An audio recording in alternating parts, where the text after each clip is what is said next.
आज हम बात करने जा रहे हैं बीजेपी के उस खेल की जो दिखता कुछ और है पर होता कुछ और। सवाल उठ रहा है कि राज्यों में नए प्रदेश अध्यक्ष कौन बनाए जा रहे हैं। क्या ये कार्यकर्ताओं की मेहनत की बदौलत है या ऊपर से फ़ोन आया, डील हुई और नाम फाइनल हो गया। चलो आपको वो कहानी सुनाते हैं जो पोस्टर के पीछे छिपी है और बताते हैं कि मध्य प्रदेश से लेकर उत्तराखंड तक कुर्सियां कैसे बंटी और कौन किसकी सिफारिश पर प्रदेश अध्यक्ष बना। मध्य प्रदेश, जहां डेमोक्रेसी का नाम बदलकर डायरेक्ट डील रख दिया गया। मध्य प्रदेश में पिछले कई हफ्तों से चर्चाएं थी कौन बनेगा बीजेपी का नया प्रदेश अध्यक्ष। संगठन के बड़े बड़े नेता, कार्यकर्ता, राजनीतिक पंडित सब गैस कर रहे थे, लेकिन असली खेल तो कहीं और चल रहा था। हेमंत खंडेलवाल नाम याद रखिएगा, क्योंकि ये अचानक चमकता सितारा नहीं बल्कि पूरी तरह फिक्स्ड प्लेयर है। 1 जुलाई 2025 को बड़े ठाठ से हेमंत खंडेलवाल ने प्रदेश अध्यक्ष बनने के लिए नामांकन दाखिल किया और सबसे दिलचस्प बात, अकेले नामांकन, कोई मुकाबला ही नहीं। बाकी नेताओं ने जैसे तय कर लिया था कि भैया ऊपर से आदेश आ गया है, अब बेमतलब लड़ाई क्यों। अब हेमंत खंडेलवाल कौन? बैतूल से पूर्व सांसद, वर्तमान विधायक और सबसे ज़रूरी बात, मुख्यमंत्री मोहन यादव के बेहद करीबी। और मोहन यादव वो तो अमित शाह के चहेते हैं। मतलब साफ, मोहन यादव अमित शाह का आदमी, हेमंत खंडेलवाल मोहन यादव का आदमी। तो हेमंत खंडेलवाल अमित शाह का प्रॉक्सी अध्यक्ष। बीजेपी कार्यकर्ताओं की राय, संगठन की चर्चा, सब बेकार। यहाँ सीधा फोन आया, भैया नाम फाइनल, बाकी सब सेट। उत्तराखंड संघ की मर्जी सर्वोपरि। अब उत्तराखंड चलिए, वहाँ भी प्रदेश अध्यक्ष का खेल वही, बस मोहरे अलग। महेंद्र भट्ट जो पहले से प्रदेश अध्यक्ष थे, उन्हें ही दोबारा चुन लिया गया। कोई विरोध नहीं, कोई दूसरा नाम नहीं, जैसे डेमोक्रेसी की छुट्टी पर भेज दिया गया। महेंद्र भट्ट राज्यसभा सांसद, आरएसएस के करीबी और पार्टी आलाकमान के विश्वास पात्र। कहा जा रहा है कि उनके दोबारा अध्यक्ष बनने के पीछे पूरा खेल नागपुर से तय हुआ। संघ ने कहा ये आदमी ठीक है, टिकाऊ है, कंट्रोल में है, इसी को रहने दो। बीजेपी आलाकमान ने मुस्कुराकर हामी भर दी और आम कार्यकर्ता वो तो बस अखबार पढ़कर मालूम कर पाए कि कौन अध्यक्ष बन गया। ये क्या वाकई डेमोक्रेसी है? बीजेपी हमेशा खुद को सबसे बड़ी लोकतांत्रिक पार्टी बताती है, पर अगर आप ध्यान से देखेंगे तो समझ आएगा लोकतंत्र का पूरा मॉडल ही बदल चुका है। अब ये पार्टी कार्यकर्ताओं की नहीं, ये पार्टी सेटिंग वालों की बन गई है। मध्य प्रदेश में अध्यक्ष का चुनाव नहीं हुआ, नियुक्ति हुई। उत्तराखंड में विपक्षी उम्मीदवार का नाम तक नहीं आया। कुल मिलाकर जो दिल्ली और नागपुर में बैठे हैं वही तय करते हैं कि राज्यों में कौन कितना बड़ा नेता होगा। अब आप सोच रहे होंगे अमित शाह को राज्यों के अध्यक्ष से क्या मतलब?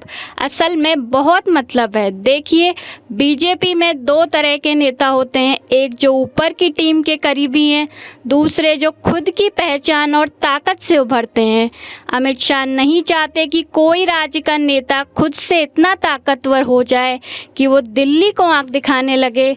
इसलिए हर राज्य में या तो अपना चहेता मुख्यमंत्री बैठना ज़रूरी है या फिर प्रदेश अध्यक्ष जो सीधा दिल्ली की टीम का आदमी हो। मध्य प्रदेश में मोहन यादव अमित शाह का आदमी, प्रदेश अध्यक्ष हेमंत खंडेलवाल मोहन यादव का खास, सिस्टम पूरा क्लोज सर्किट में बंद।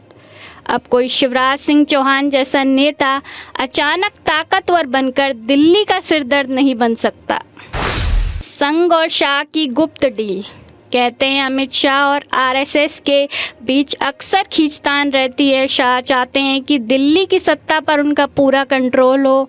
संघ चाहता है कि संगठन की जड़ें मजबूत रहें और दिल्ली की टीम मनमानी ना करे। लेकिन मौजूदा हालात में दोनों ने डील कर ली।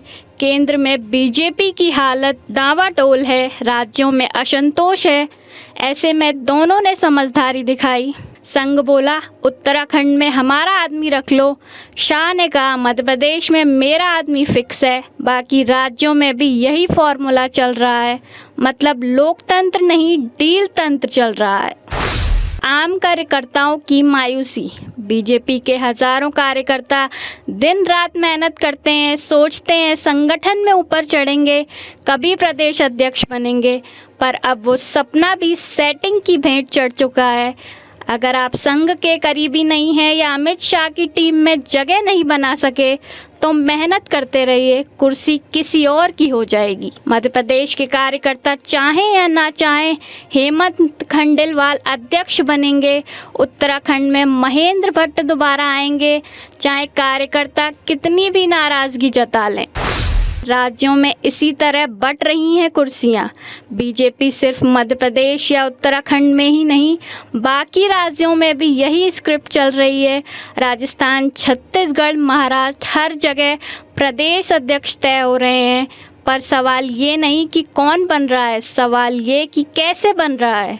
जवाब एक ही, या तो अमित शाह की पसंद या संघ की सिफारिश, बाकी सब दिखावा।